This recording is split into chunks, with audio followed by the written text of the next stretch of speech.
Welcome to the deep dive. Today, we're plunging into a really fascinating topic, the connection between our inner world, our thoughts and feelings, and our actual relationships with people. That's right.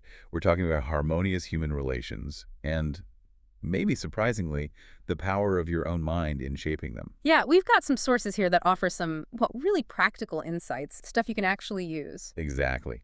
Our mission today, if you like, is to understand how your inner world, what you think and feel, directly shapes your outer experiences, your interactions. Hmm. The material we're looking at suggests you can get a master key to happy relationships with others. It's about understanding that internal process. A master key. I Yeah. like that. And central to this, apparently, is this idea that your subconscious mind is like a recording machine. Pretty much, Yeah. it faithfully reproduces whatever you impress upon it. It just records and plays back. Okay, so it's not judging. It's just Yeah, exactly. And understanding that is supposedly key to getting the real inner meaning of the golden rule. It's about what movie you're directing inside your head. right. Okay. So let's unpack that golden rule idea. We usually hear Matt T 7.12 as, do unto others as you would have them do unto you. Actions, basically. Right, the actions part. But this deeper take expands it, doesn't it? It's like, as you would that men should think you about them in like manner. And feel about you. As you would that men should feel you also about them in like manner, and then the actions follow. As you would want men to act toward you, act you toward them in like manner. It puts thought and feeling first. That's a huge shift, isn't it? Thinking about their thoughts and feelings first. It absolutely is. Because it means even those critical thoughts you have about someone when they're not around, they're actually damaging to you. How so? Our source calls them mental poisons. Says they rob you of vitality, enthusiasm, strength, guidance, goodwill, all that good stuff. Mental poisons. Yeah. And these negative thoughts, they don't just disappear. They apparently sink into your subconscious and cause, well, problems, difficulties, maladies, you name it. It's like you're poisoning yourself. So it's really not just about being nice outwardly. It's the inner state that matters. Ties into judge not that ye be not judged, maybe. Precisely. The thought you have about someone else, Yeah. it's your thought, right? Because you're the one thinking it. Yeah. It starts and ends with you. Okay. I'm thinking it, so it's mine. And here's the kicker. Your thoughts are creative. Creative. You Ouch. literally create in your own experience what you think and feel about the other person. It gets mirrored back. So if I think someone's unfair, I experience unfairness. That seems to be the idea. It even says the suggestion you give to another, you give to yourself because your mind is the creative medium. Oh, okay, that's step. Connects right back to, for with what judgment ye judge, ye shall be judged. It's like an internal law. What you put out mentally comes back. That's quite a statement, almost. Unsettling, If I hold a negative thought, is it just, boom, negative result for me? Or can I change course? Well, that leads us straight into the law of reciprocity. This idea that thoughts create naturally brings us to another principle. And with what measure ye meet, it shall be measured to you again. What you give is what you get, essentially. Pretty much. Right. The source is clear. The good you do, or even just think or feel, comes back. And the negative stuff you send out, that returns too, because of how your own mind works. So it's like a cosmic boomerang effect, driven by my own subconscious. You could put it that way, yeah. Think about the example given. A man cheats someone. Okay. He's actually cheating himself. That feeling, that guilt, that sort of inner sense of loss, it attracts actual loss to him. Maybe not immediately, but eventually. Why? Because his subconscious mind just records the mental act.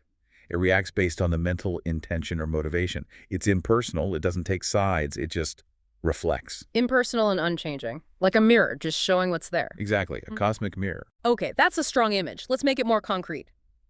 The sources give examples, right? Like the guy getting ulcers from reading the newspaper. Ah, yeah.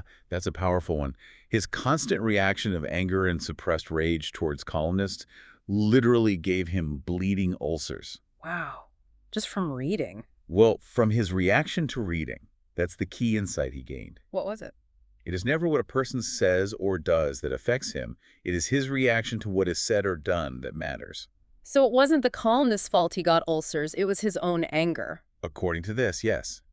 He learned he could disagree without being disagreeable. That simple shift apparently freed him.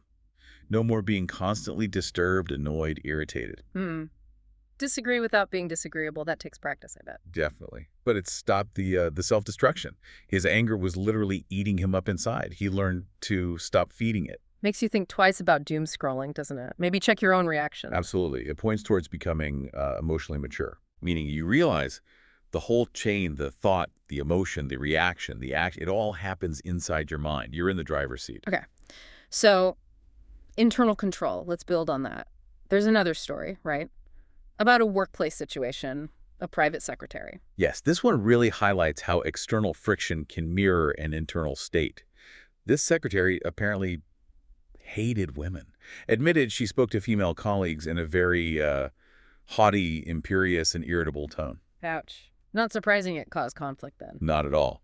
Led to backstabbing, vicious lies, the whole 9 yards. But it raises a fascinating question for anyone in that situation, you know. Which is? If all the people in the office or factory annoy you, isn't it a possibility that the vibration, annoyance, and turmoil may be due to some subconscious pattern or mental projection from you? Ooh, turning the mirror back on yourself, that's tough. It is. The source even compares it to animals picking up vibes.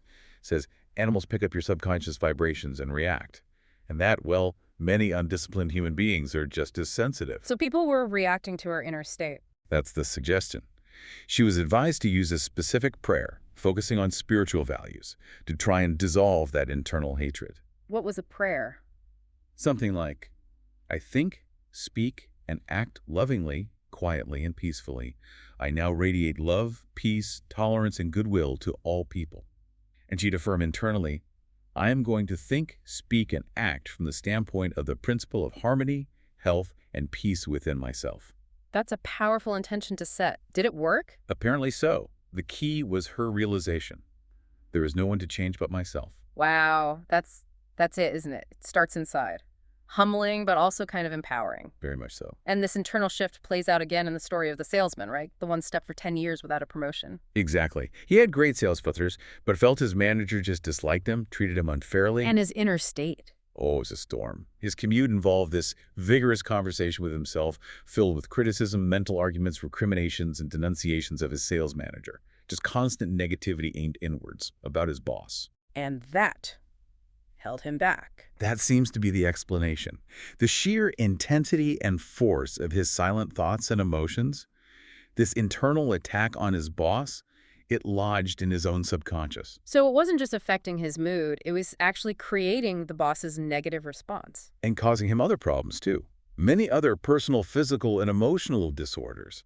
It was a feedback loop, a self-fulfilling prophecy fueled by his own mind. So what did he do? He couldn't just stop thinking it, could he? He adopted a new prayer, a real turnaround. Which was? I am the only thinker in my universe. I am responsible for what I think about my boss. Big admission of responsibility there. Definitely. I refuse to give power to any person, place, or thing to annoy me or disturb me. I wish health, success, peace of mind, and happiness for my boss. And he meant it sincerely. Wishing good things for the person you resent, that takes effort. It does. But he didn't stop there. He started using mental imagery. Like visualization. Exactly. Before sleep, he'd imagine the manager congratulating him, feel the handshake, hear the voice, see the smile. Made a whole mental movie of it. Trying to reprogram his subconscious. You could say that. The source calls it mental and spiritual osmosis, this deep absorption of the new feeling, the new reality. On the result. Promotion, division sales manager, big salary increase. Sure. Why? Because, as the source puts it, he changed his concept and estimate of his boss, and the latter responded accordingly. Wow. The change happened inside him first, and the outside world mirrored it. Without confrontation, without arguing.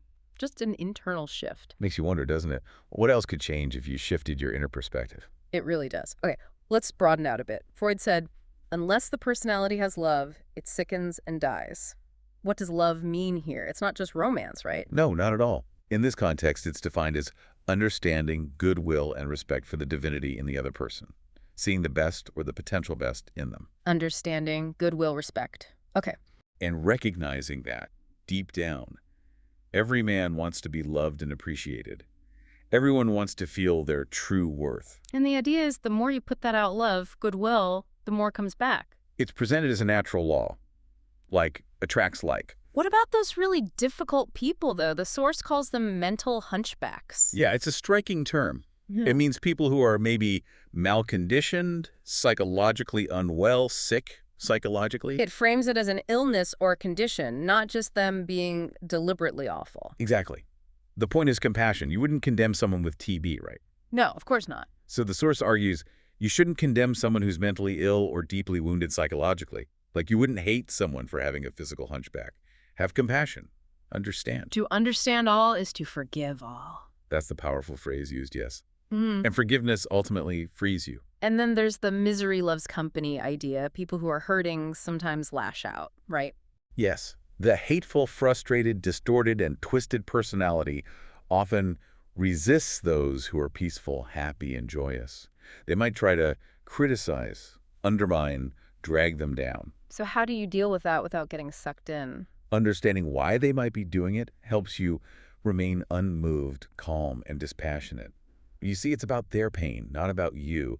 It lets you keep your own peace. That takes practice. There's another story about empathy, isn't there? The girl who hated her coworker. Ah, yes. She intensely disliked this woman, but then she saw the coworker's crippled daughter get really excited about her new stepdad. And that changed everything for the first girl. Instantly.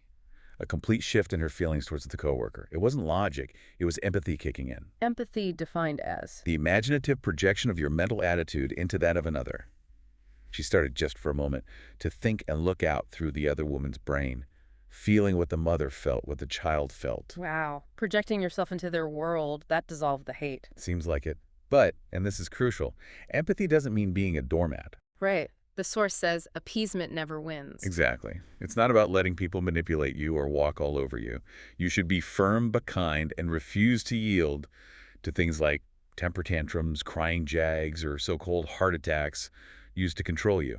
So where's that line? Compassion versus enabling bad behavior. It comes down to doing that which is right and staying true to your own spiritual values of life, holding your ground with integrity. Because whatever contributes to your peace, happiness, and fulfillment must of necessity bless all men who walk the earth. Your well-being radiates out. You can't pour from an empty cup, basically. Okay, that makes sense. Hold your center for everyone's benefit.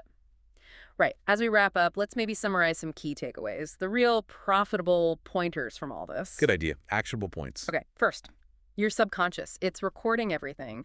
Thinking good of others really is thinking good of yourself. And the flip side, a hateful thought is like mental poison. Remember, you're the only thinker in your universe. Your thoughts are creative. What you think and feel about others, you tend to create in your own life. That's the psychological golden rule. Cheating or defrauding someone else. That ultimately brings loss back to you. Your subconscious logs that negative intent. But kindness, goodwill, love sent out, the returns multiplied. It's a law. You are the only one thinking your thoughts. Take responsibility for them. Aim for emotional maturity. You can disagree without getting nasty or letting it ruin your peace. Remember your inner speech. Those silent conversations, they influence how others react to you. What are you broadcasting? Wishing for others what you wish for yourself. That's the master key, isn't it? Seems to be. Change your concept of someone, your inner estimation of them, and watch how they respond. It can be remarkable. Nobody can annoy you unless you let them. You actually have the power to just bless them mentally and move on. Protect your own peace. And remember love in this context. Yeah. Understanding, goodwill, respecting the divinity or potential in the other person.